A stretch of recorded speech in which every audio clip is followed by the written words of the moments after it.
வழியை உருவாக்கணும். காற்று வழி இருந்தது அதுல ஒரு பிள்ளைகள் விளையாடிய மாதிரி ஒரு பார்க்க அமைக்கணும். அமைச்சா யாரும் குப்பை கொண்டு போட மாட்டாங்க, புல்லு பிடிக்காது. அதை யாரும் உருவாக்காம அதை செய்திடலாம் முடியாது, நடக்காது.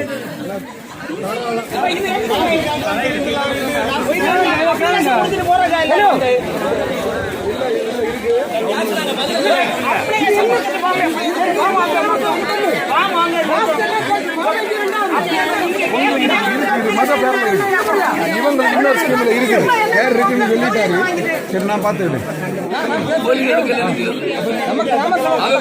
ஒவ்வொரு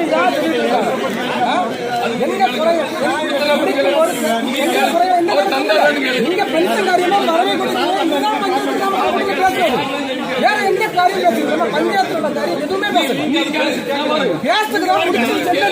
முடிக்க போறோம். ஏதாவது ஆனா அந்த டவர் பிரச்சனை என்ன முயற்சி எடுத்துறது ஒண்ணு சொல்லுங்க. எல்லா பிரச்சனையும் சொல்ல முடியும். உங்க வார்டுல தான் இருக்கு அந்த டவர். மக்கள் எல்லாம் வேண்டியாச்சு. அப்போ கேட்டா போராடுங்க. மக்களுக்கு வேற வீதியில இறங்கி போராடியெல்லாம் வேற, இதுவா வேற.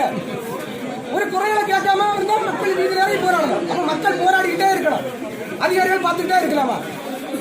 என்ன இது என்ன கிராம சபை? அதுக்கு முடிவு என்ன கிடைக்கும்? முடிவு ஒரு தீர்வு கலைஞ்ச கூட்டத்துல போனா அடுத்த கூட்டத்துல தீர்வு தெரியும். அடுத்த கூட்டத்துல வந்தா எதுவுமே ஒரு முடிவே இல்லாம போயிட்டு இருக்கு. அப்ப யார்கிட்ட தான் சொல்லுது?